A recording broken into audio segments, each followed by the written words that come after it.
Kilalang kilala sa buong mundo ang fast food na ito. Isa din sila sa mga pinakamasarap na fried chicken na sa harap mo na. Umupo ka dyan, ituturo ko sa iyo kung paano ko ninuluto yung fried chicken McDonald's style. Hindi mo kailangan ng ballpen at papel dahil napaka-basic lang ng mga ingredients dito. 1 kilong manok, gumamit lang ako ng 2 wings, 2 breast, isang thigh, saka isang legs. Tapos tubig guys, 1 litro, tapos 2 kutsarang asin, ibabad natin to sa loob ng 30 minutes. Sa masarap na gravy naman, magpitpit lang tayo ng bawang, mga 8 piraso pala yung ginamit ko guys, saka natin tadtarin ng pino. Sa mainit na kawali, maglagay lang tayo ng kaunting mantika, ilagay na natin yung bawang, i-brown lang natin guys yung ganyang pagka-brown, tapos 1 tasang tubig, toyo, 2 kutsara, tapos kalahating sachet na seasoning granules. Gagamit tayo dito evap milk, maliit na lata lang pala yan guys, saka natin ibubuhos sa pinapakuluan nating bawang, tapos maglagay din tayo ng pampalapot. Tansyahan lang guys ha, mga 2 kutsarang harina pala yung pampalapot ko guys, tapos nagdagdag pa ako ng 2 kutsarang toyo, tapos nagdagdag ako ulit ng pampalapot. Yung ganyang lapot lang guys, so napakasarap niyan guys. Perfect yung recipe ko sa gravy guys, gravy pa lang pwede mo na iulam, talagang mapapawaw ka talaga sa sarap. Tapos balikan na natin yung binabad nating manok, hindi na natin kailangan banlawan yan, timplahan lang natin ng 2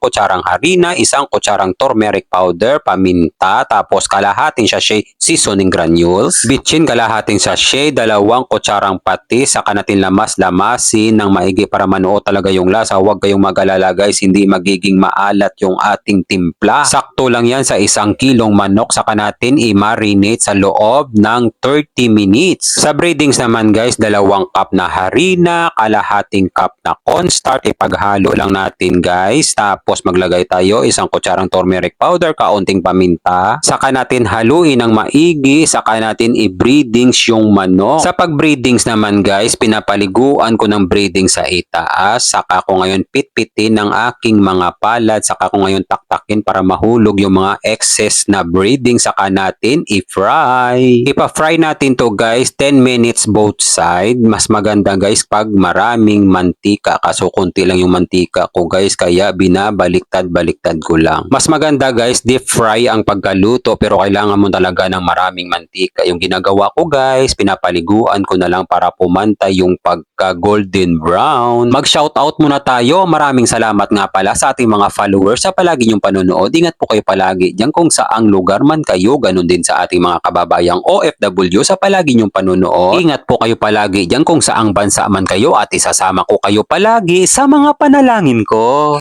God, maraming salamat po sa biyaya na binibigay mo sa araw-araw. I-bless niyo po yung food na magiging silbing lakas sa katawan namin. Amen. Kain tayo guys, kain Pinas. Ayun. Unahin muna natin yung pie part guys. Lutong. Napaka-juicy guys, oh.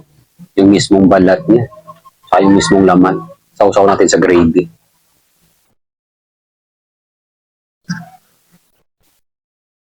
Yung lutong. Napaka-juicy.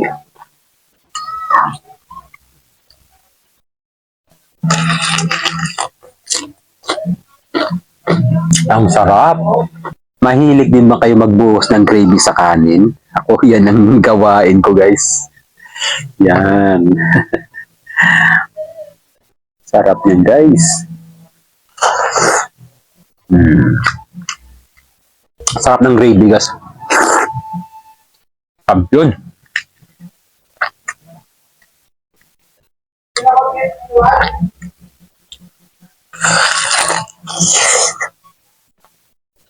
Bibigyan ko na kayo ng pangmalakasan guys. Chicken wings. Buhusan mo ng masarap na gravy. Guys, bago ko tapusin ang video ko na ito, try nyo to guys ha. Napakasarap. Promise, hindi ako nagbibiro. Para sa inyong lahat guys.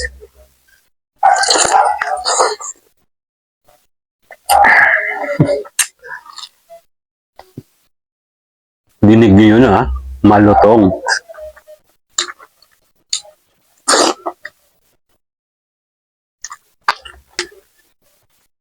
Kampiyon!